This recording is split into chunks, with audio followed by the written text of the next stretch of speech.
Mhm. Mhm. Hello, everyone, and welcome to another edition of the Coalition Does Stuff on YouTube. I am your host. Oh, WrestleCast. We're going to call it WrestleCast. I am your host, Dana, joined by Mr. Danny Martinez, who is thirsty. Oh, he was so Always thirsty. thirsty Always when thirsty. he saw Alexa Bliss. It was like he got thirsty. He Oh got hot. Lord. His heart was pounding. Mm, see? So, we are here to talk about the great Rumble Fumble, and I am Lash's legend. I do not share his beliefs, and I think they're wrong Uh, because they're always wrong.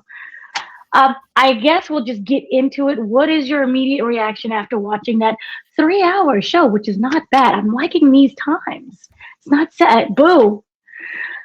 You have the floor, visible one. nope. Nope. I mean, the time limit, the time length was fine. I don't mind that at all. And I even don't mind the structure of having, either the women's rumble and then a couple of matches and then the men's rumble or vice versa. Don't care. But let's be real. WWE is always going to favor the men, so the men are always going to go last. But it was just boring to me all around. Like it's Triple H feeding that crap to us again, saying this is going to be epic. We've got some great surprises for you, and at this point now, it's hilarious whenever he opens his mouth and tries to market a pay-per-view because it's always bull. So we got nothing. We got really nothing. There and any pay-per-view, crappy or not, you're always going to have some good highlights. So I'm sure we're going to cover that today. There are some great highlights. There are some things to talk about. But as an overall picture, this is probably one of the worst Royal Rumbles I've seen in a long time. That is a bit much because I remember there was a time when people would go home straight up booing because of the Royal Rumble win. So I am very shocked that you was like, this is the worst. I have a completely different opinion on this. I think that it wasn't perfect. I am not a fan of Roman Reigns winning. I've already said multiple times we need to cycle through some people. Let's get some new faces, and that is even what Roman said, which we'll get to when we get to the men's Royal Rumble. That you can make the argument that there is a lot of hypocrisy, or maybe we're reading wrong into this, and it's not necessarily hypocrisy, but saying, "Hey, you haven't stepped up to the plate." But then again, he did address that to Triple H, so I don't know. But then again, Unreal Season 3, who knows? So right. So let's just kind of just start off at the very top. This started off with the women's Royal Rumble match, which everybody was expecting, Alexa Bliss to show. Not Alexa Bliss. Yeah, Alexa Bliss. I get Alexa and She Bliss did. You sometimes mean AJ confused. Lee? And they expected AJ Lee. Sorry, AJ Lee to show up, and Bianca, we were Bianca, the Paige. Pinky, Paige or Saraya to people who've never seen her in WWE, which has been a while. So there might have been a generation that's never actually seen her in Yeah. WWE. But yeah, they expected that. And as you stated before, Bianca, I think them, and I don't like to speculate, but I'm going to just throw it out there. I'm not saying that she isn't injured with the pinky. I broke my pinky toe, and that took months to heal. But I'm wondering, is there something else going on and if she's okay? Now, tomorrow, they also have a lot of surprises as well, but we will see what ends up happening. So, breaking this down, we have Charlotte Flair, who was the longest in the match at 59 minutes and 50 seconds.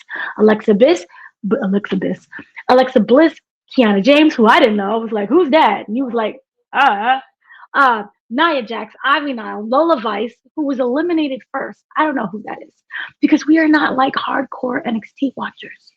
Candice LeRae was a surprise and again was disrespected in WWE. I will always say, please go back and watch her match with the Hardy Boys. Not the Hardy Boys, Matt and Nick Jackson. I get brothers confused. Matt and Nick Jackson, where she murdered men and murdered her. It was a beautiful exchange of murder and blood and guts, Equal and fights, WWE equal right. doesn't let. Exactly. I love it. Jordan Grace, Becky Lynch, Sol Ruka, Roxanne Perez, Maxine Dupree, Natty Neihart, Liv Morgan, Lash legend, Zelina, Raquel, Chelsea, Julia, Io, Oscar, Rhea, Bailey, JC Jane. The big surprise is Nikki Bella. No, I'm getting the sisters confused. I'm not good. Brie, it was Brie, the Chase, because she is with Daniel Bryan, and everyone was thought that, they asked about her, but remember, they talked about being disrespected the last time, and I think that was under the Vince regime. So Nick Khan made them calls. He's a busy man, and called her up. She had a huge pop. I was very happy to see her. I would make the. She did have a pop. What kind of pop you heard? She a pop. They popped. It was like, yay! We had a whole conversation and was like, oh, that's because they probably think she's still with John. Okay. Okay. You're talking about Nikki though. We're talking about Brie. Brie. I'm talking about the Chase. Yeah. So Lyra, Kalani, Carrie Sane, and Tiffany Stratton. So the final four ended up being Tiffany, Raquel. Oh my God, who were the final four? Liv, and I feel like I'm missing someone. I can't remember. But those were the final. So what was something that you liked and hated? Because I was all over the place with this.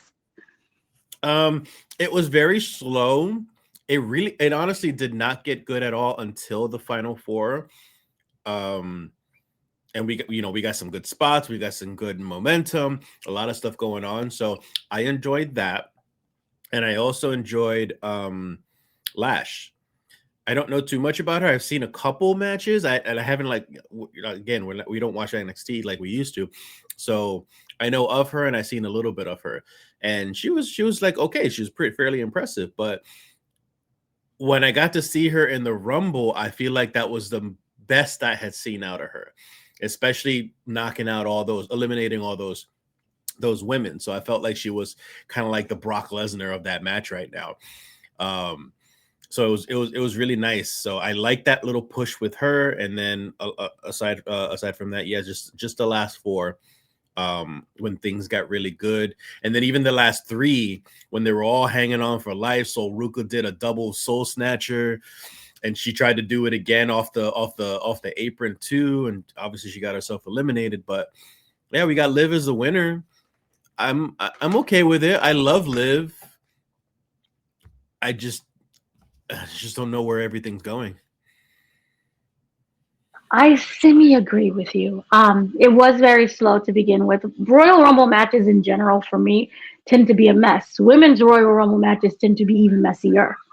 And this was, I think everyone was kind of saving their energy for the last four. I will say that the one thing that I do love about Royal Rumble matches in general is that it has the ability to showcase people's actual talents.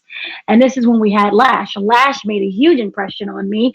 This is what Jordan Grace did. I believe it was the last Royal Rumble. No, it was what was it? I think it was 2 Royal Rumbles ago when she made her debut from when she was still signed with TNA. Because it was like, what's that? This is amazing. And this is when everyone was like, oh, Jade Cargill.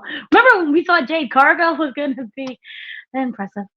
She wasn't even here. I thought she was going to be good. Wow. Yeah. She wasn't even here. But yeah, I agree with most of your sentiment. I do like the beginning where it had Charlotte and Alexa. And it's like, are they going to fight? They're not going to fight. They're besties. This is the time when we see a lot of the teams turn on each other. And it's nice that they didn't turn on each other. I like their friendship. I know that people are like, oh, it was only used as a ploy to get Charlotte to stop being booed. But I actually like them together. I like their chemistry. And it really does have like this protective mode that Charlotte has over Alexa. And I like her new face. So I will say that I'm very upset about Candice LeRae. And that happened with her. Maxine Dupree was disrespected. Sol Ruka, to me, is just a star. She's a star so much that I don't want her to go to the main roster because I strongly fear that Triple H will kind of destroy that momentum, especially now that she's black. Remember, he doesn't see color. I feel like that was a joke. I feel like ever since the brand change for NXT, maybe a little bit even before, one could argue, but I feel like since the brand change, it's been a death sentence for you to get called up to the main roster. I think, yeah, I completely agree with that. Absolutely. I'm trying to remember when Tommaso Ciampa, who is about to wrestle on AEW Collision tonight at 8 p.m. Eastern Standard Time, with his big match with the man whose brother died, who I love, the Briscoe brother. Remember, it was Mark and Jay Briscoe, because I think Mark passed away, so it was Jay Briscoe. So anyway, I forgot what I was going to say. I have ADHD. Oh, sorry. I was gonna interrupt you real quick. I can probably pinpoint the moment it was a death sentence, and it's for me personally, the moment when Vince was still in charge, and he called up Aleister Black and the other guy from DIY. I'm blanking on his name right now. Kyle Fletcher? No, for DIY. Not the one with the not Ciampa. It's not Cole. You're thinking DIY, the tag team. You're not talking about Adam Cole, baby. That whole. See, when you put all these acronyms in front of me, who's Ciampa and oh, he's married to Candice LeRae. Yes. Yes. That guy, yeah. Yes. So anyways, Gargano, Johnny Gargano. Gargano, yes, Gargano. Yeah, he called them both up, and they were just failures from the beginning. And I was so excited for Aleister Black, and I feel like ever since then, anybody who gets called up to NXT is just they start dying after a while. And you could really feel that Aleister was fighting for his life, and I think fans really did like him. It was just the poor marketing and push that happened. Same thing could go for Killer Cross, who I believe he's champion in somebody's wrestling company. That's not TNA. I think it's MLW. I'm not sure. There are so many gosh darn acronyms and wrestling companies, but congratulations to him. Yes. So I came in here. Did you initially think that Liv was going to win? Because my heart and soul really wanted Natty. Natty had this remake where I felt stepped into her true form. She was more violent. She did the brawl. I forgot what you would call it, but more of the ground and pound style of wrestling. So I really thought that this was going to be her time to shine. She has, for me, I feel, has held up the women's division on her backs. And even if, you could say Total Divas is fake, she's been there since the beginning, training the people that would then become more successful than her. Yeah. So what were your thoughts coming in? Honestly, I just thought it was going to be the same cookie cutter people, either Charlotte or Rhea Ripley or Alexa Bliss. The list goes on and on and on. Liv, I'm happy for her. I didn't think she would win just because she had just came back, and I didn't think the momentum with her was like there was nothing going on with her like really story wise. So I didn't think they were going to push it. So I guess they have something in mind if they're going to push her. So that was a bit of a surprise. I didn't really guess that one, but yeah, I expected just somebody that we typically always see win the Rumble. So we do have the final four, which, included Tiffany. I was very disappointed in that. I feel that Tiff time, I feel like they're trying to push someone who is not ready. And we've seen that multiple times with her matches with Jade Cargill. But I she didn't botch this time. Maybe she has actually improved. So we do have something forward to look for. We have something to look forward to in her. Would it be return? I feel like it's her return. Yeah, it's a return. Okay, I'm just making sure because I don't have certain channels. Do you think?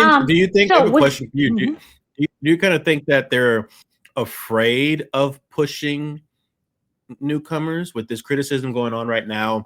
Of with I don't know if anybody knew about this. Anybody watching is that Roman made a comment about creative in WWE, saying that they haven't been creating new stars. They haven't been bringing in new content. So, in your opinion, Dana, Do you think it's because they're afraid of pushing people because it's just safer? It's a safer bet to push the big people that are already big, because TKO is all about just making money. They don't care about anything else. So if you're already big and you're already bringing in the money, why would you risk going with a smaller known person? I believe yes and no. I believe it's a work shoot or a shoot work. I believe that is the sentiment of a lot of people. And you can make the argument of wrestlers. What Roman said wasn't wrong. And we said it multiple times, I'm tired of seeing the same people in the high up position. Let's give us some young blood, which is why I appreciate it so much when we come to the men's Royal Rumble, what they showcase.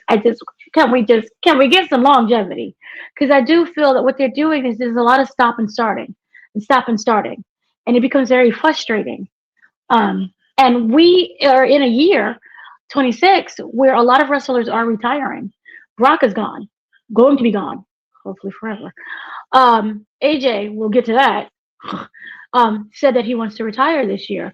I believe there was somebody else, so I can't remember because I'm old. But people are retiring every year, just in general. These people cannot last forever. Someone will bring them down. Maybe their body and their bones, or maybe a file. But I strongly believe that what he said was correct. I do feel also that TKO, and I don't want this to be just a TKO thing. This has gone back to Vince. Vince wouldn't push Daniel Bryan until he was forced to push Daniel Bryan. There's certain people that he just don't like. Triple H refuses to push people, period. LA Knight, good Lord, we'll discuss that. But I strongly feel that the sentiment is, if you have a good thing, don't change it. And again, I don't think that WWE cares about what the fans want. This regime at this moment, I don't think they care. That's literally what Nick Khan and Triple H said. If you're a critic of WWE, you're not a fan. Remember, Triple H said that in an interview. Nick Khan backed him up. So unless we start a nationwide and a global-wide boycott of WWE, they're going to do whatever they want to do. And even though Unreal was fake, or you can make whatever it is, they came out looking very incompetent, which we discussed. And I think that it was based in truth, because if you look at the product, it's very incompetent. So I think that they are afraid of losing, their dollars, because Jey Uso, I can't stand the yeet, but he's yeeting because that brings in money. The kids are like, yeet, yeet, ooh, ooh. So that is what is going to be their bottom line. I don't know whether or not WWE is completely out of debt. I believe TKO is completely out of debt. Because remember, when they purchased WWE, they purchased it along with its debt as well.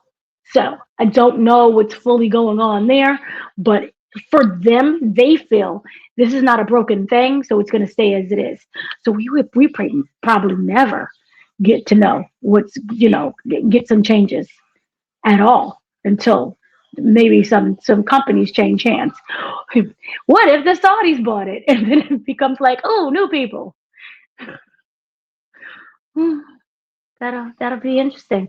So is there any last things that you wanted to say about the Women's Royal Rumble? Brie Mode is moding. Yeah. No, yeah, that's my reaction to all of it. Just meh. Meh. Like what? Just why? I didn't care for Nikki, so why would I care for Brie? To me, Brie has always been the more palatable twin.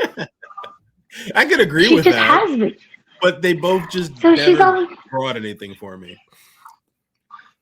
Yeah, a lot of people. Here's another thing. They have a huge following. Remember, they technically built Total Divas on their back. Now, that was a whole generation ago that people don't know. Bring back Total Divas. I don't know if you could still stream it on Hulu or what's going on. But the point that I am saying is this. Yeah, bring that show back. I miss that show. But they have a huge following. And I just, even with their podcast, they have a huge following. And I think it's to get viewers back. If you really look at the ratings are not good for a reason. But if the kids you have the girls going, pre-mode, and then the little boys, yeet, yeet. I think it's a perfect balance for the kids, not for us. I don't know if wrestling is for us anymore. No, it It's a isn't. whole It really another is. conversation. It's kind of like when we had the discussion of the animated movies getting rebooted into live action. Is Disney for us anymore? Then I said Zootopia. That's the greatest movie of the year. Period. Racism. Genocide. Okay, so moving on to the most questionable, I guess. One thing that I did want to mention was that Michael Cole was fighting for his life to not say Daniel Bryan. Oh, So really? I didn't notice that.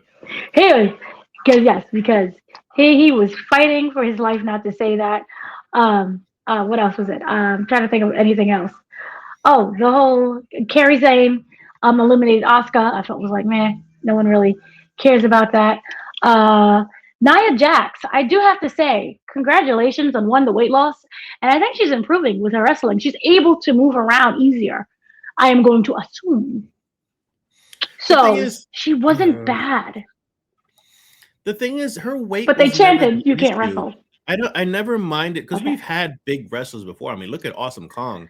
Like her weight was never the issue. Awesome Kong was an amazing wrestler at the size that she was. So the weight isn't the issue, and her being able to move around isn't the issue. She's just a really bad wrestler.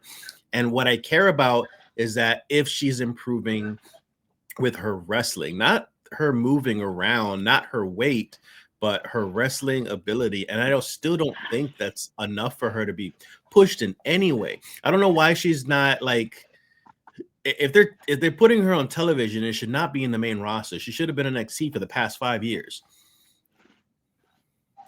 Yeah, I agree. And here's the thing: her weight, in terms of like her weight, wasn't something that was an issue to me. I just wonder. I'm not in her body. Was it harder for her to move, and therefore it was slower for her to recover from injuries, or the injuries that she gave others? So that's just what I wonder. But she was smoother to me in the ring. So whatever she's doing is working for her. So on to the next match that I equated to basically the Brock versus Undertaker at WrestleMania something, where the streak ended. This was a retirement match. AJ Styles versus Gunta, and the loser would retire. And we got a very questionable ending. We don't know what's going on. I know what's going on. I don't know. I'm making it up. But what were your thoughts on that? Because I thought it was a fantastic match until we got that ending. I think the match was okay. I don't think it was bad, and I don't think it was as bad or worse than like John Cena. I think John Cena retirement match was probably one of the worst things I could have seen. I think the match with him and Cody Rhodes was way better as a retirement match. 10 times better. But it was this it was the same song and dance that Gunther keeps giving every single time. So I know at this point, because he was doing it again with AJ, he's doing this as a heel to still just develop this cheap heat, because he knows that just spamming the button and doing the sleeper hold over and over and over again is pissing people off. So he's using that as cheap heat as a heel. And one could argue if it's a good thing or a bad thing. I don't like the idea. I don't mind the idea of Gunther retiring people. I don't mind the idea of him being pushed to the moon with this idea of being the ultimate heel and he's like unstoppable, whatever it might be. Don't care that he's doing this stuff. I just don't like the way that he's going about it. So this entire match was a disappointment because we had assumed that maybe he was going to get DQ'd and the feud will continue on while AJ continues his retirement year. Or, we assumed something that was going to go wrong to where AJ wasn't going to retire, but it was still going to keep Gunther safe with his reputation.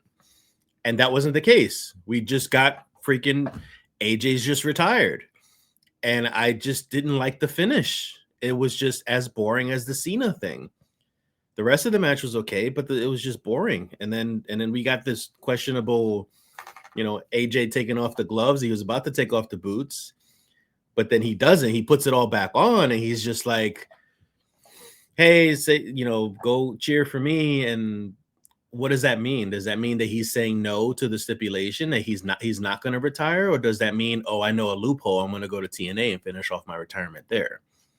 Like, I don't know what that means. Yeah.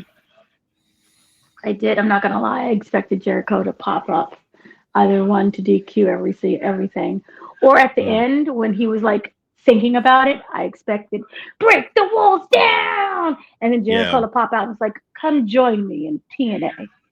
You're retired here. Right? Come, you're on the list of TNA." But that didn't happen at all. But it left everything open for question, which can be very frustrating. I understand the mystery of it. We have to tune in tomorrow to see what's going to happen. But it does seem most likely that it's going to be in TNA. I don't know how I feel about TNA. I understand the history of him in TNA. He was the reason, him and Samoa Joe are the reasons why I watched TNA to begin with. I saw the X Division match and was like, what is this? Yeah. It was the greatest thing I've ever seen. And I've never seen a guy as big as Samoa Joe was fly like he was a feather. Yeah. Like up in the air. And I'm like, this is the greatest thing I've ever seen. He's just floating. But I'm just wondering the state of TNA now. It's not just TNA has always been questionable, but it was at its peak when AJ Styles was there. I'm the talent, kind of wondering what's going on. That crowd, kind of disappeared somehow. You can see all the empty seats. So maybe that was that mental preparation for when he does go to TNA. I will say that's another thing that's very important when watching any pay-per-view is the crowd's energy. And that crowd does not know they're wrestling. Like, they popped when they probably shouldn't have popped. Because, or maybe it's valid. I'm not going to argue. If you like a particular somebody, pop, that's fine, whatever. I won't argue with that. But there were some big names in the men's rumble and some big moments in some of the matches. And the crowd was just mediocre. It's like they like the spectacle, but they don't understand the lore. They don't understand the history. They don't understand the characters. So I'm really disappointed with the energy of the crowd, which kind of influences your perception also. Which, by the way, again, I was going to mention the arena looked empty, but it wasn't. I saw videos of people recording around the stadium. Apparently, there's lights where all the seats are, and the lights make it look like the seats are empty, but they're not. So it's just poor design. Yeah, it was like very weird because it looked like the AJ Styles match was just empty, and then they would go to the Men's Royal Rumble, and it's like everyone came in. So yeah, it was. Look, for 30 days, they did the best they could, and they did darn well. So way to go, slave labor camp. I meant that sarcastically. Yeah, I will say this though, that I thought the match was very good. I thought it was also very redundant because we've seen the same setups when it came to the John Cena match. So that was that disappointment there. So you're calling yourself, remember, they trademarked the name specifically for Gunther. His name's Gunther. I don't know why I say Gunther. Anyway, they trademarked the name, Career Killer, specifically for Gunther. And it's like, with the same old moves, I thought you're there to show your versatility. But I will say this on the plus side, AJ Styles, he did a darn good way of counteracting everything.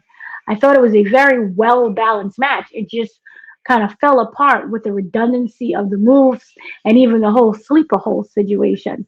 You got to give me something more than the sleeper hole. Bash somebody in the head, something. So that was my only issue that I had with it. But I was very well entertained and I didn't look away.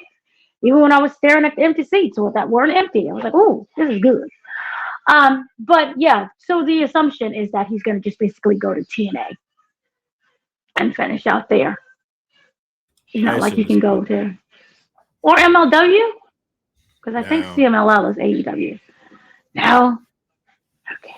TNA is his baby. There. That is true. He is the face that runs the place of TNA. So here we go. Moving on, we have Drew McIntyre versus Sami Zayn. The match nobody asked for, the match people went to sleep on, but I thought it was okay. They said that Sami Zayn is a Muslim. I don't remember them saying that before. This is not his first time in Saudi, I don't believe. Either his second or his third time. Yeah, but I could be completely wrong because I don't remember anything. I feel like this is the first time that they acknowledged that he was a Muslim. No, maybe it's always been a thing with him. Yeah, because they talk about his family all the time, and they mentioned it a couple times. For a match that no one was I wasn't looking forward to. I'm going to assume maybe you wasn't looking forward to it. I thought it was really good. There was a moment when he's like, no. But there was a moment when Sammy died. I didn't want this match, but yes, it was actually good. It was a pretty good match. I thought it was very good. There was a moment where like Sammy died when he was being powerbombed through the table. It's like, oh, there goes Sammy's back in his legs.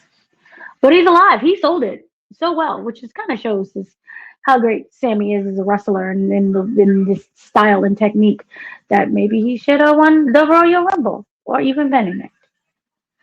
No? He's like, no.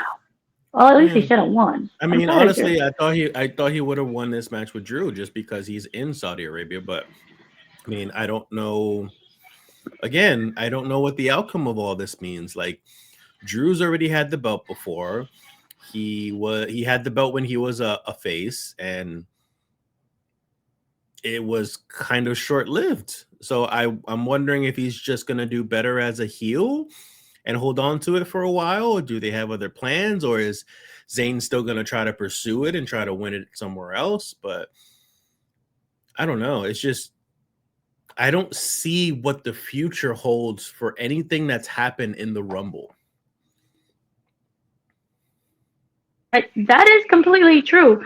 I do agree with that. I do feel like, he was our COVID champion, and then he won again, which I think was a do-over because that was just a terrible way to win, and that was completely out of anyone's hands. So he did deserve that moment, but for this, it's like, okay, you can let go now. I still feel his strongest feud was with CM Punk. I love that so much. But this one, it was okay. It was a good wrestling match, but in terms of story, I just was a bit. Yeah, exactly. But they are two really great wrestlers either way. So moving on to the last, unless you have something else to say about that. No. Moving on to the last card. This is fun. We have the Men's Royal Rumble. Okay, so this is who was in it. Obi Fima, Braun Breaker, Solo Sikoa, Rey Mysterio, Rusev, Matt Cardona, Damian Priest, Javon Evans, Mr. Iguana, which I'm sorry. I can't. I'm not fine. Trick Williams, Cody Rhodes, El Grande Americano, followed by El Grande Americano. The biggest surprise of the night was Powerhouse Hobbs, known as Powerhouse Royce Keys, which we'll get into. I love that name. Austin Theory, Bronson Reed, Eli Jacob. I cannot pronounce this man's name. Dragunov. Yeah. El Parca. La Parca. It was like Parka as a coat. La Parca, which I thought was like a coat. Coat when I was a kid. Back in WCW days. Dragon Lee, Logan Paul, LA Knight, Brock Lesnar, The Miz, Rey Fenix, Jey Uso, Roman Reigns, Jacob Fatu, Pinta, Roman Reigns, Gunther. Our final four are Gunther, Roman, Logan Paul, and Randy Orton. What are your thoughts on this? Because it started off real hot. Everybody was like, Braun Breaker is going to come in.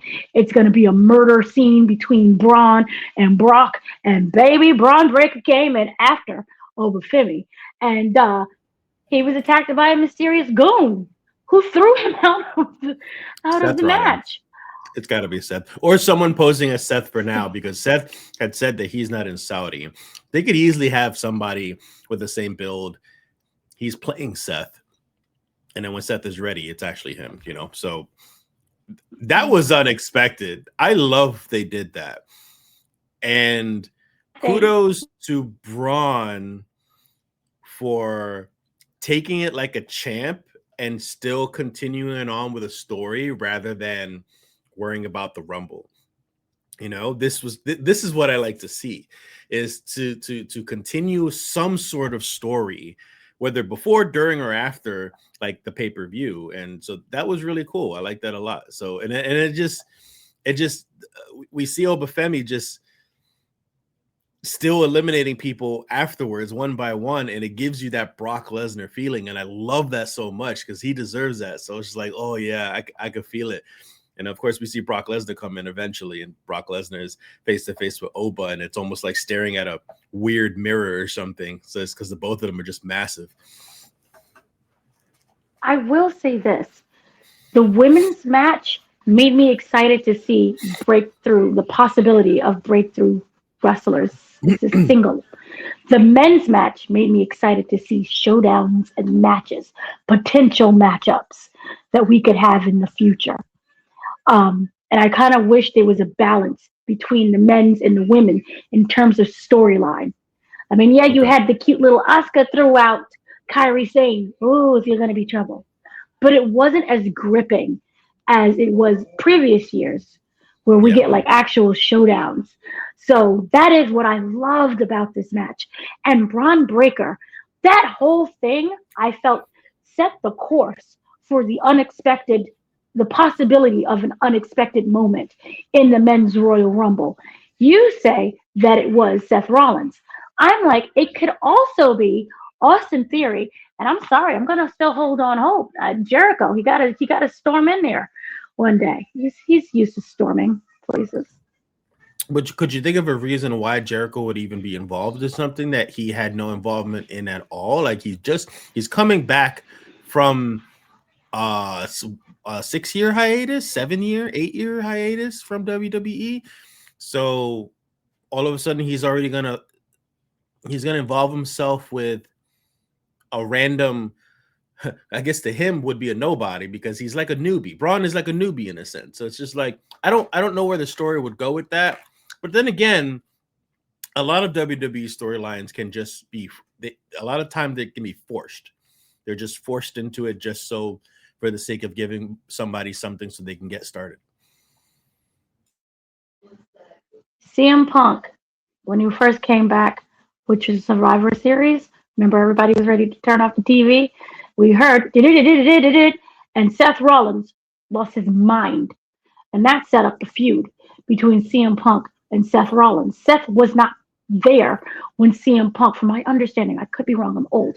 Seth was not there when CM Punk was in the company. And from my understanding, they didn't have full interaction with each other. I think. I could be wrong. But I'm not sure.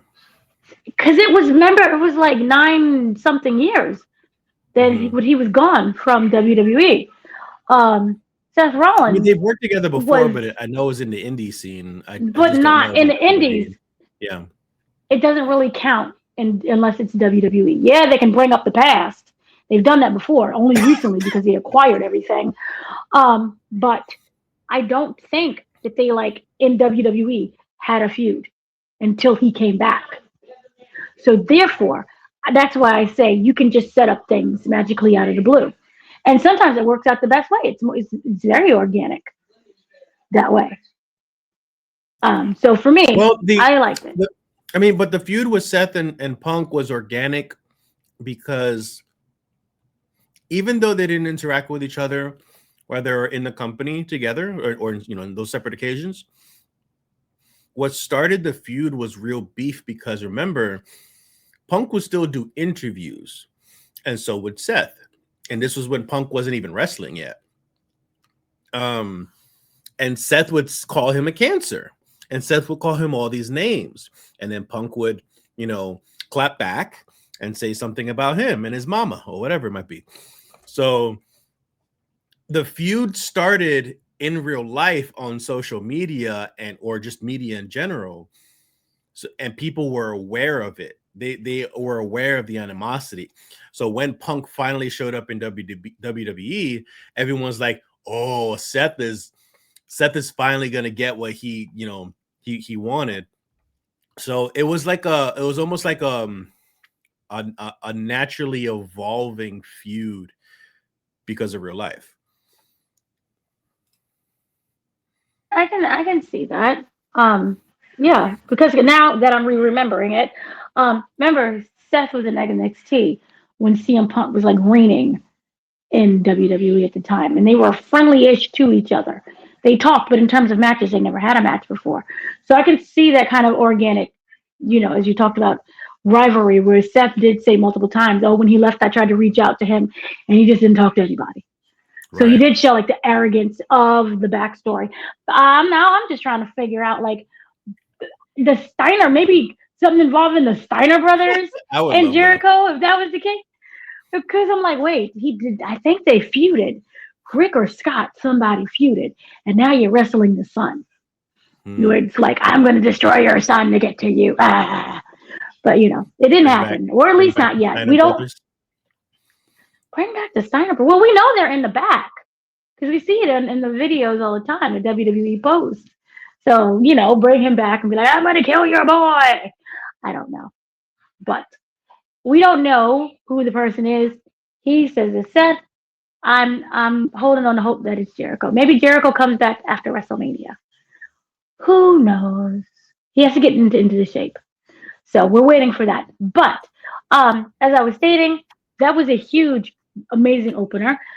I'm going to be very honest. There were some people that were in this matchup that I completely forgot either was in WWE or just forgot they were in the match. Period. Rusev. I didn't know you was there. Matt Cardona. Rest in peace. I didn't know you was there. I'm not really I noticed that like Dragunov was there, but it wasn't like But yeah, that was really kind of sad that I didn't realize that happened. But the huge standout, obviously, was everyone thinking that Brock was going to come in.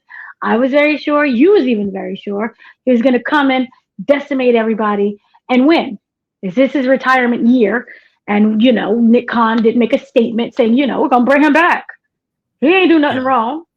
So I thought this was his time to shine, and he shined right on out. He had cornrows. What in the world? Whose lap was he cornrows? He had Viking braids. Those cornrows?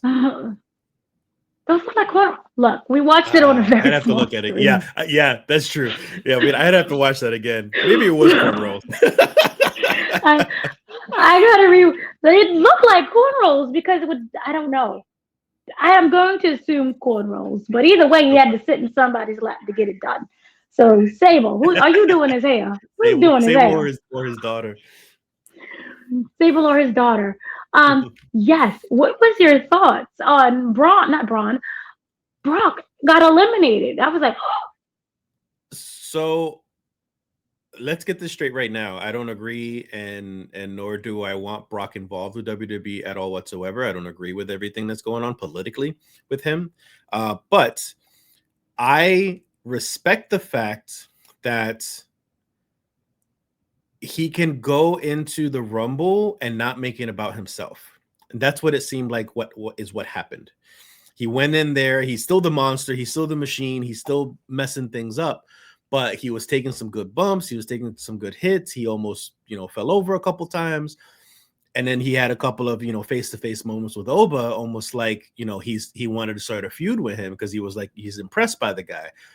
So it's surprising that he seemed very humble.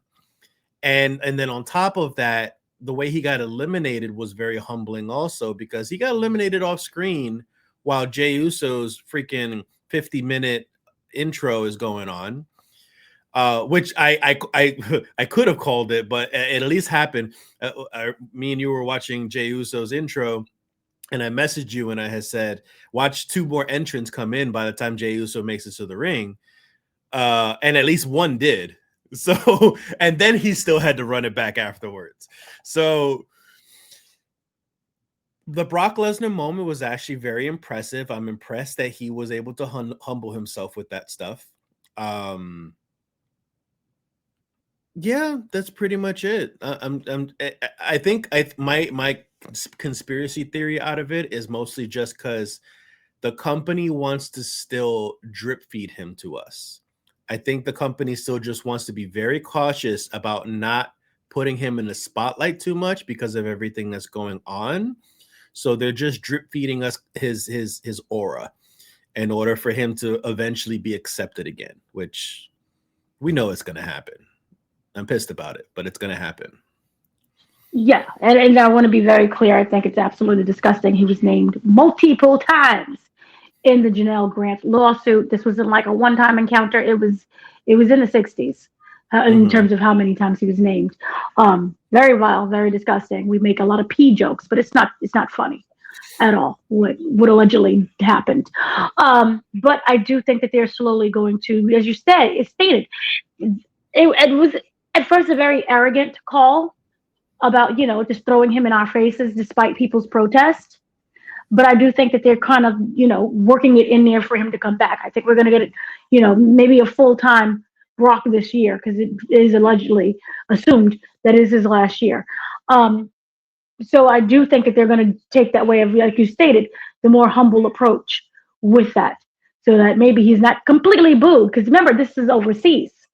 They don't really care about that, especially their government, because, heads are missing. Those don't exist there. But what? But when it comes to American audiences and his possible appearance on Raw, not tomorrow, but Monday, that could change drastically. So as you stated, I do think that they're slowly going to ease him back into the company, like they did with Vince when they showed Vince at the opening, because he won Royal Rumble 1999. So I don't, but I will say, yeah, I hated him being there, but I like how he left. I was very excited for that. And I did like the showdown, which makes me upset, that he had between Obafemi and him, because that is a match that I think a lot of people, including myself, maybe yourself as well, want to see. Meat slapping meat is kind of how we want it. So I will have to agree with that, as much as I hate myself. Let us talk about the Grande Americanos, Chad Gable and Kaiser. I love this. I want there to be a whole lawsuit between them on who owns the Grande Americano. Remember when we had Avengers versus Avengers with a Z, and they got lawsuit? This is what I want. I want the big fight. Name on a pole match. Oh, I see it right now. It's going to be a mask. It's going to be mask versus mask. We know that's. I guarantee you that's what's going to happen. It's going to be mask versus mask, and whoever. I love this. I love this so much, and I predicted this in my head, and I'm glad I was actually right with it, because I freaking love this. I was hoping Chad Gable will come back as Americano, and both of them would clash. And we got this whole storyline with them of both of them just like, who are you? I don't know. Who are you? I'm Americano. No, I'm Americano. And it's just like this back and forth. And maybe like you follow them and they're trying to investigate, and one of them suspects it's Chad Gable, but it's not Chad Gable. And it's just like the other one suspects it's oh geez, what was his actual name? Remind me his name. The other Americano, the tallest, lanky one. Kaiser, yeah. So yeah, I honestly I love him more than Gable's take. He just has this regal, pompous, aura to him that I love.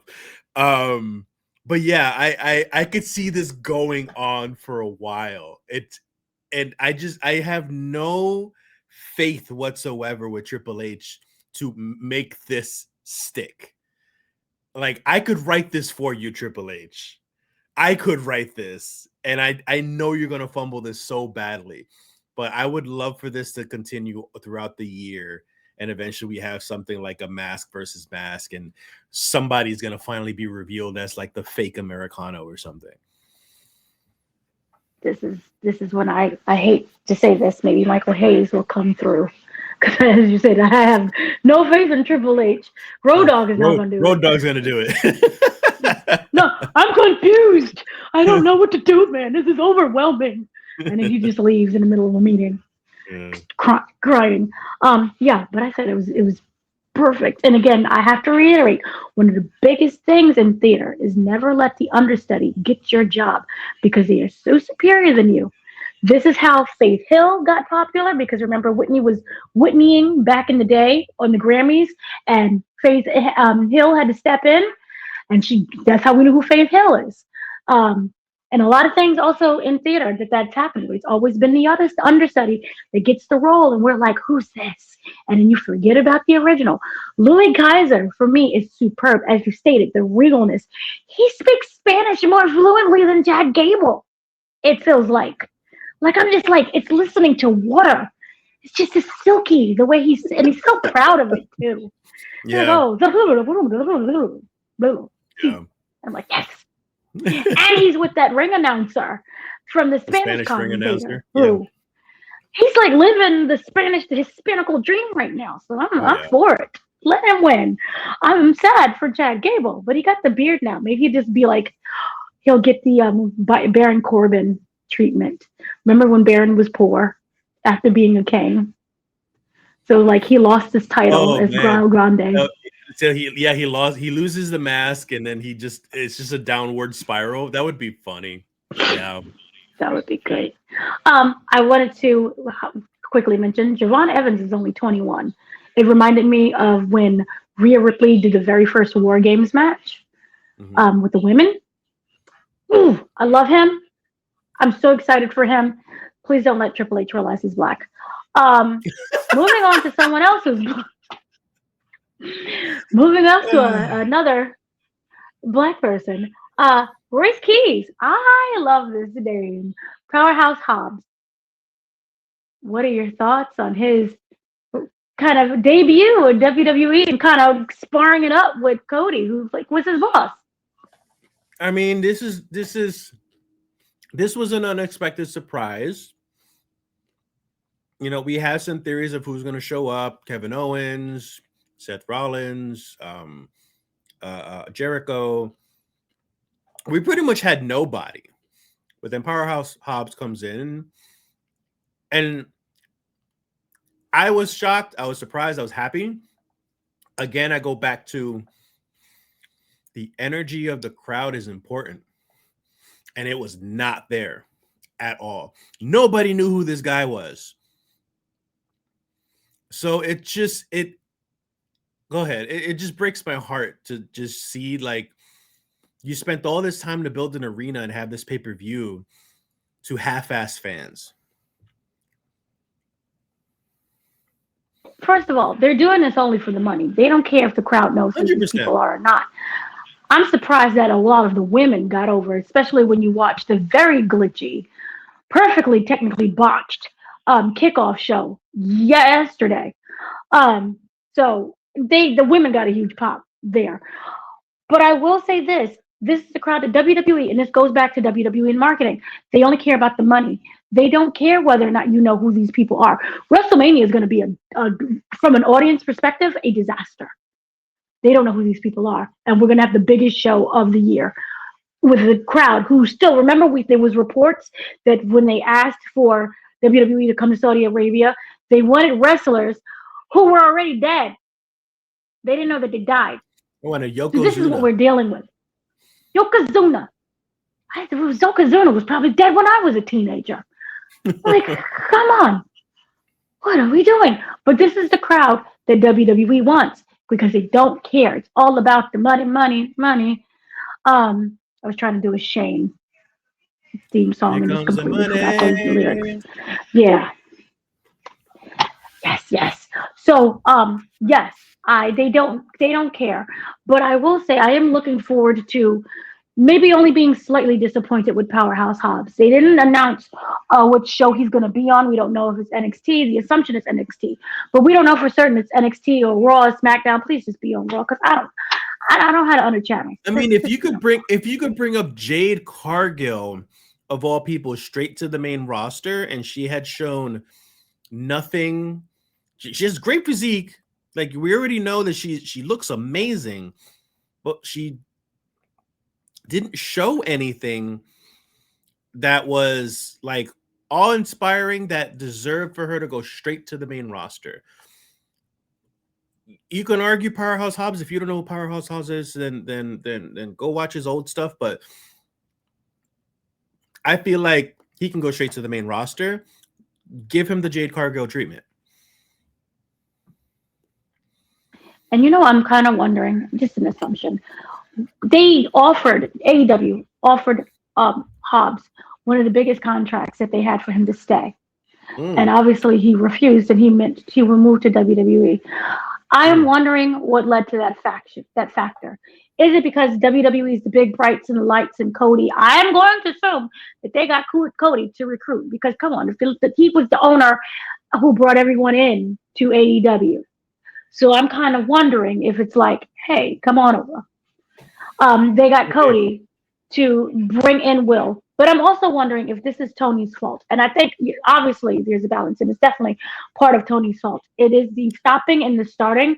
But I feel that one of Powerhouse or Royce Key's biggest moments, his turning point, when I realized that they wasn't going to take him seriously.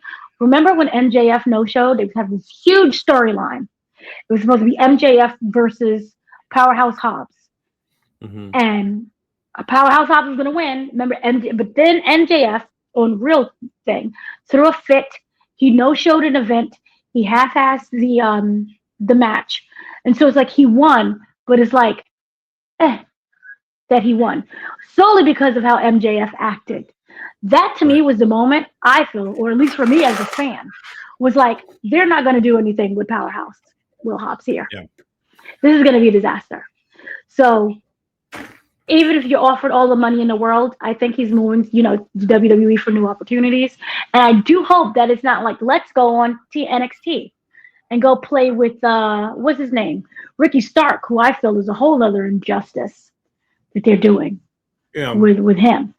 Yeah. That man belongs in the main roster. There's literally nothing to prove. You signed him because of what he's able to do in AEW. His mic skills are superb. Why are we doing this? But I do hope and I pray. It all just depends if Powerhouse is willing to, or if he already can wrestle the WWE way, because that's what's important to them. If especially when you want to go main roster, is that if you could play with the big boys the WWE way, not TNA way, not AEW way, not a spot fest or anything like that, because we've talked about this before. I think when we were reviewing Unreal, is that WWE has a very sanitized, safe wrestling ethics when it comes to like how you wrestle in the ring with another wrestler. And again, not to be completely negative, that's actually a positive. I don't want to see wrestlers dying. Right. Darby Allin, it's fun like the first couple of times, but then it's like, oh my God. Mm-hmm. What do you don't need to do that anymore. You don't need to go 20 feet in the air and bounce off a glass every day. Also, when it comes to the forks and the stabbings and the barbed wire, I understand that that's for some people. And I'm not, yucking your yum. It's just you don't need to have it every day. It loses its value. Mm-hmm. And so, but he was never a wrestler that really gave me shock value.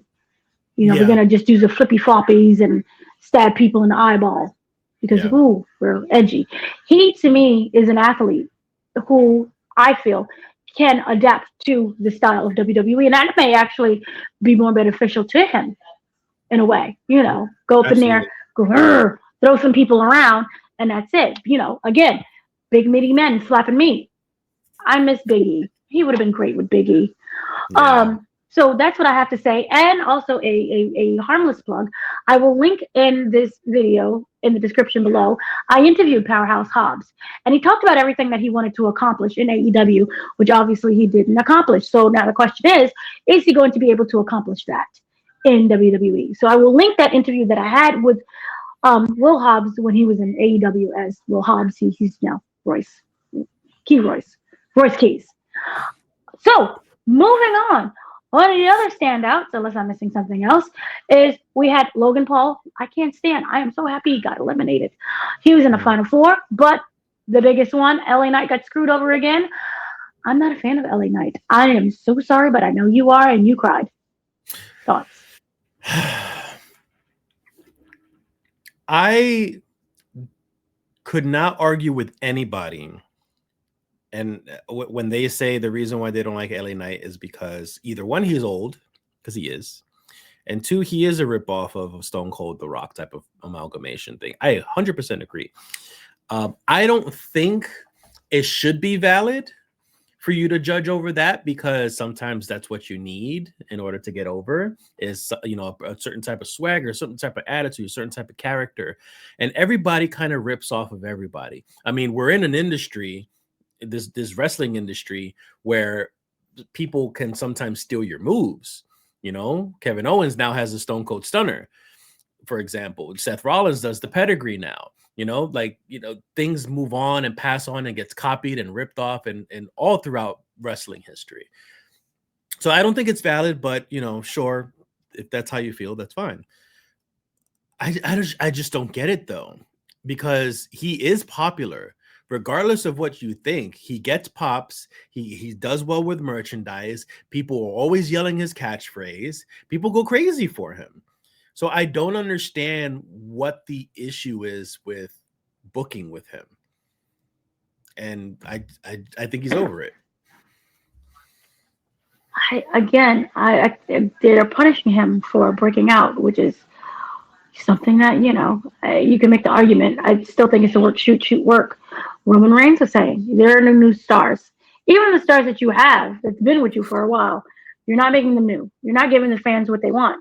And I think the easiest way to get people to to turn over to WWE again, in higher numbers, that's not in the low 100,000s, is to bring in people that they want. And that is LA Knight. I don't understand the harm in making him champion. We're not talking about a Roman Reigns reign where he was a champ for like 4 years. Mm-hmm. If you make him a champion for like even 9 months, I think people will be very satisfied with that. And I say this as someone who does not like LA Knight. I don't understand the appeal. I think it's disrespectful to call someone old, but in this business, he would be considered old. Which, by the way, AJ Styles. Right, and there is, I just wanted to mention real quick, because I just discovered this and was like, oh my God, AJ Styles is like 50. He's about to, either he's in his 50s or he's touching 50. And that is considered very old, especially bones-wise. But I don't understand to just give people what they want for 9 months. Make them win. Be like, hey, we checked it off. Kofi was over for the longest time, and they gave it to Kofi, and he had it for what, 3 months? Or something like that. He didn't have it that long, and then he lost it in a 3-second match with Brock Lesnar. But people loved it. Wasn't that on Black History Month too? Oh, I think it was. I think it was. Yeah. And then he named a dildo after him. Remember that? Huh? It was in the report. The Vince McMahon report. He named male appendages after his favorite black wrestlers, and Kofi was the name. It's in the report. I'm not making this up. Information we didn't need to know. It just popped out. Sorry. So we come down to our last bits. Jacob Fatu. I personally wanted him to win. I love Jacob. Just like I stated before, I just want him to murder people. Him murdering people makes me so happy. I like when men are just aggressive. We all know he's like a cuddle bear. Jacob Fatu got eliminated, which was the saddest thing for me. But I feel, again, we're pushing people. Individual stories that are being pushed. Jacob Fatu being pushed immensely. He is, even in a country that doesn't know he exists, I think because probably he's related to Roman, he's getting that push. And they're able to see his rawness and his power that he has. So I was very pleased with that. I was very upset that he won, but I think the story does continue when it comes to Jacob. We had Randy Orton, who could have been a very strong contender. He was part of the Final Four because his career is slowing down too. And then we got a surprise. Number 30 was Gunther. I hated that. I think there should be certain rules and laws. Other people who are not in the match cannot throw you out. And if you're in another match that's not the Royal Rumble, you can't be in a Royal Rumble. That's just me. I'm weird. Yeah. You can't. Why is he here? Do you feel that that was fair? He lost, but do you think that that was fair Well, to see Gunther yeah, I again? mean, they've already wasted a bunch of entrants already. Like, I mean, I'm not diminishing the talent of these wrestlers, but they had people like Dragon Lee and Mr. Iguana, and you could even argue both Americanos. Like, they could be a waste of an entrance spot for actual potential stories and bigger wrestlers that actually are going to be pushed.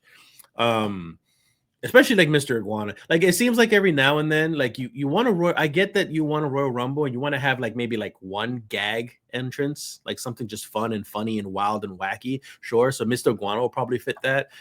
But like there are a lot of other entrants where you could like put some actual people in there where that you're planning on pushing and start a story right there in the ring with those other wrestlers. And Gunther's one of those wastes because you already had a match with him. So why put him in the last place?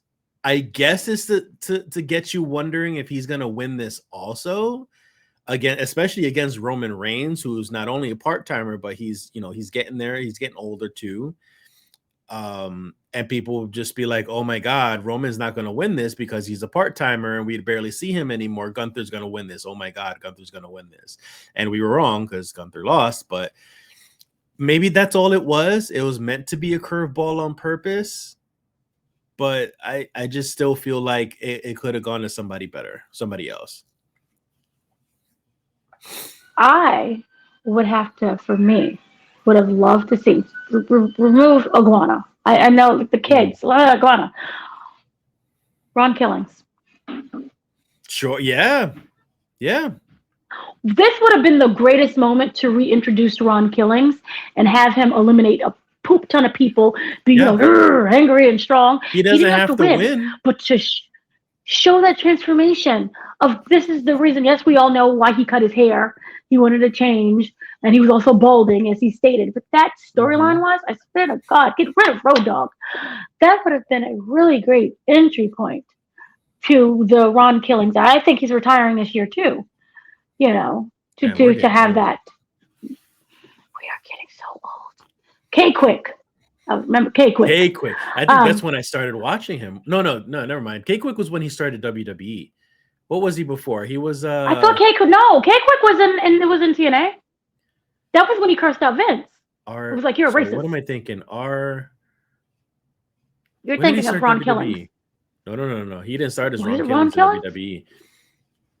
He didn't start as Ron Killings in WWE. I could be wrong. But I really felt that they're doing this man an injustice. K-Crush. Like that's what I was thinking of. K-Crush. Chow, I forgot. That's when I started. That's when I started watching him. K-Crush was when I started watching him. K-Quick was when he debuted in WWE and then eventually turned into R-Truth. Good Lord, all these names, just a lot. But yeah, I will say this: in a non-Royal Rumble match, Paul Heyman having meltdowns is amazing. I just love. But we had the discussion. He can't turn off. Because no matter what, he can't turn off. I died laughing, by the way, when you messaged me when Paul Heyman not only came out with Braun Breaker, but then he came out again with Brock Lesnar, and then you were like, "Man, Paul Heyman's a hoe," and I was just like, "Yes, he is. He's a hoe." And remember, as I stated before with you, he's getting passed around. There's no loyalty with him. Remember, we had a whole Paul Heyman on a pole match between CM Punk, Seth Rollins, and Roman Reigns. Yeah. And then he's just coming out with everybody. All that was missing was Roman Reigns. Did he come out? No, he didn't come out with Roman Reigns. We was missing that. Yeah. It is a hoe. And then he had, I think, an interaction with CM Punk. I'm not sure, but I know, he had an interaction with Adam Pearce. But no loyalty. They just stick him wherever. It's just a mess. I will say that one of the other things, they didn't mention AEW when Rhodes and Will Hobbs. It's gonna take me a while to say Royce interacted. I thought it was so cute. Adam Cole was just fighting for his life several times throughout this whole thing. I did expect Hobbs to not win, not be in the Final Four, but to last longer. I felt that his blink and you miss him being eliminated. Alba and Lesnar. I'm calling it WrestleMania. What do I you want to say? see that. I want to see that. Yeah. I want to. I completely agree with that. And then now we have to talk about the sadness of it all. Roman Reigns won. I'm tired. I'm tired. I Just completely agree. Mhm. sorry. Go ahead. No, go. It's just it's hypocrisy. He just finished bad mouthing creative about not making stars, and you just took the place of a star. Like, why couldn't you as a 4-year straight world champion, you who is related to a board member of this company, you who gets whatever you want in this company at this point, you can't tell me that he couldn't give some influence to find someone to push and to win the Rumble rather than himself. So he's either going to fight CM Punk, who already is a legend in his own right, or you're going to fight Drew McIntyre, who we've already seen Drew fight and deal with and done some stuff plenty of times. He's already, I guess you could say, a legend in his own right. We got nobody new. We got nobody, like, who is Roman Reigns pushing? Who is Roman Reigns trying to raise up and shoot to the moon and make look good? Because these champions already look good. I don't know what this is for. I completely agree with you in that aspect. But I do wonder if it's the work shoot work in terms of calling out, because they mentioned it on the show. This wasn't a Killer Cross situation when he went on his own, or maybe he didn't go on his own. I forgot how we lied and twisted that story. But the fact that they mentioned it on WWE was something that was very calculated, I feel. Or you can make the also argument that it wasn't calculated, but they're going to incorporate that into his Do storyline. you think he's going to incorporate that in his promos and be something, actually bad mouth creative and be like, well, since creative can't make any stars, I figured I'll just take the reins myself because nobody else will. Wouldn't it be hilarious if this is how LA Knight gets over? He comes out and airs his grievances along with Roman Reigns.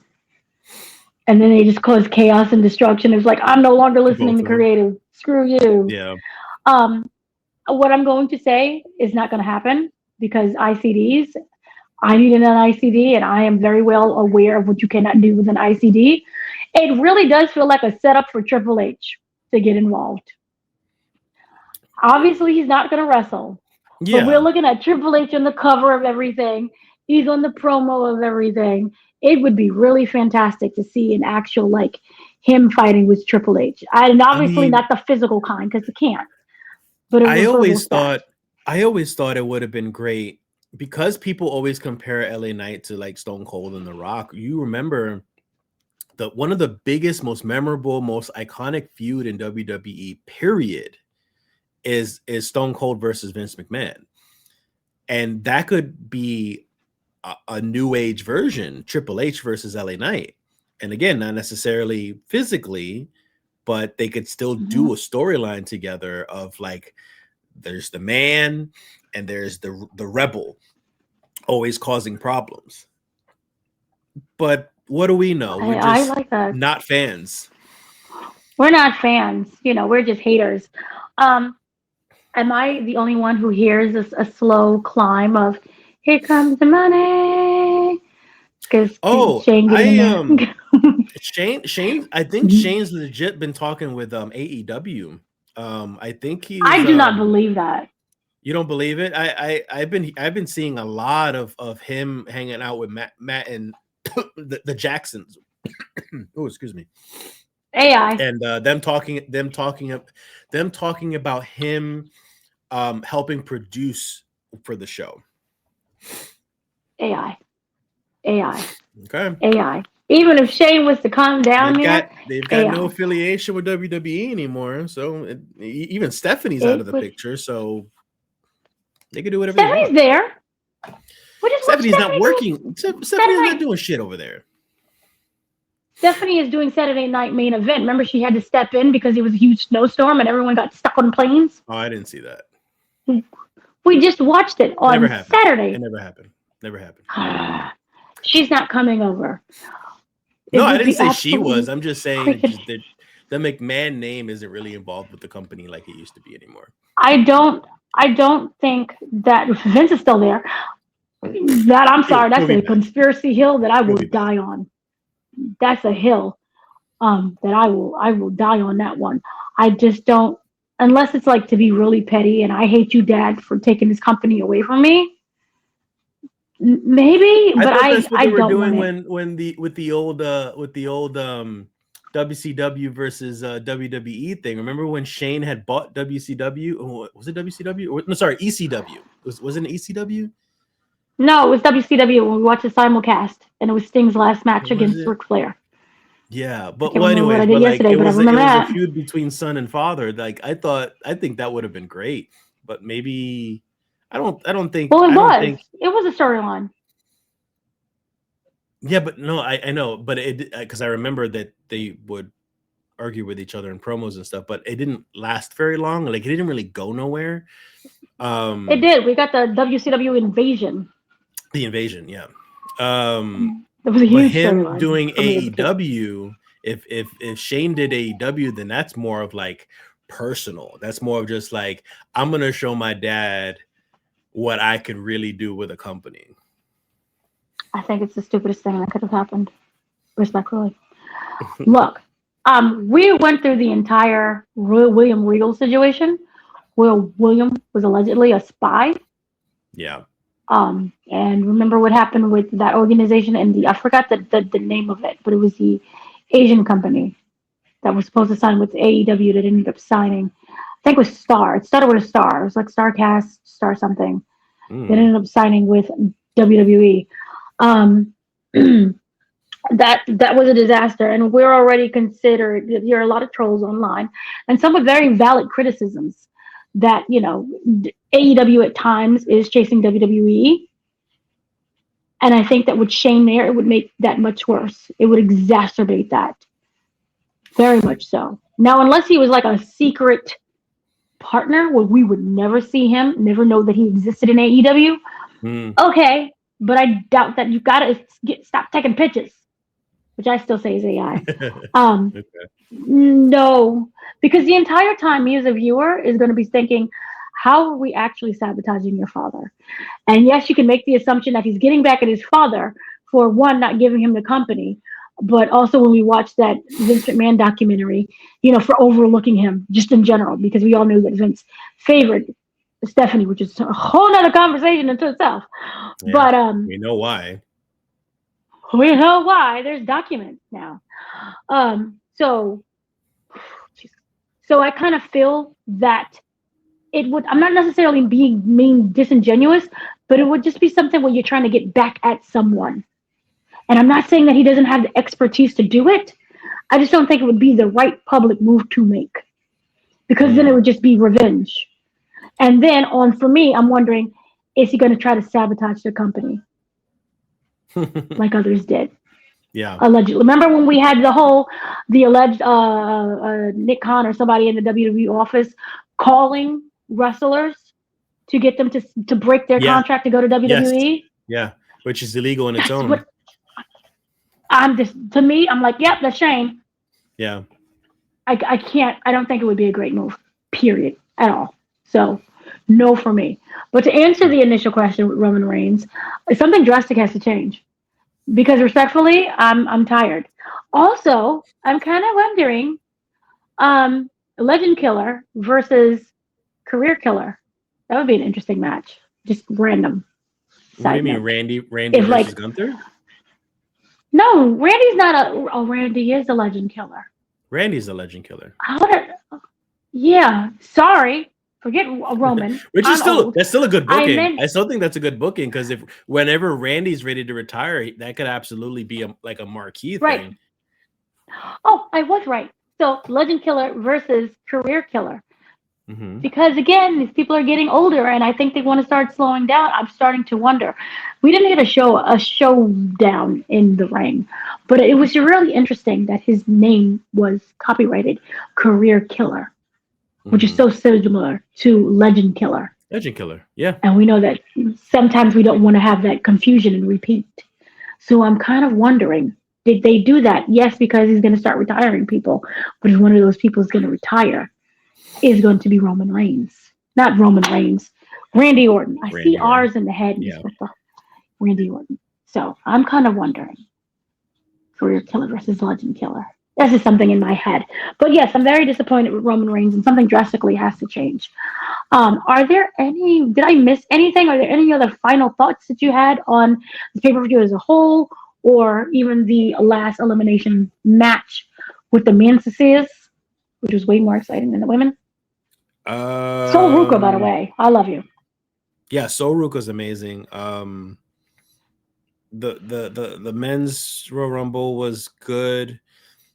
The ending was still good, regardless of who ended up actually finishing. I don't agree with that, but it was still good. By the way, Randy Orton's 45 years old, so he's got a good another 5 years or more or less. So maybe Gunther would retire him in 5 years or something.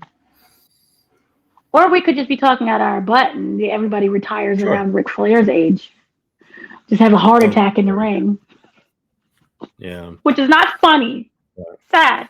But my overall is I have no faith in WWE anymore. I've been disappointed for a long time with the direction WWE is going. And I think, honestly, it's not, I mean, sure, it could be their fault. A lot of it is their fault. But I think a big part of it is that we're just old. And this product isn't for us anymore. So the kids enjoy it for whatever it is. Things have changed. Royal Rumble was awful, and I'm not looking forward to WrestleMania. I'm still gonna watch it. We're still gonna watch WrestleMania. I hope we do a better job at announcing matches than they did with Royal Rumble. I didn't know Royal Rumble existed until last week. He knew because he's constantly no online. Marketing. I didn't no marketing whatsoever. I think every once in a while we just saw like pieces of the stadium come together and it was like, yeah, there's a whole match, but I didn't know when. Congratulations to that whole stadium being built. I'm going to assume that's going to be the stadium that is used for WrestleMania 42. Maybe they can put a roof over it. Would be nice. I don't know. Is it an open stadium? Is it going to be a closed stadium? I have no idea. Again, labor camps. Yeah, so that has kind of been everything. I guess we'll see you on WrestleMania, because that's the only one everyone's really excited for. I barely watch Raw sometimes, but I do watch the pay-per-views when I can. So that has been our quick assessment.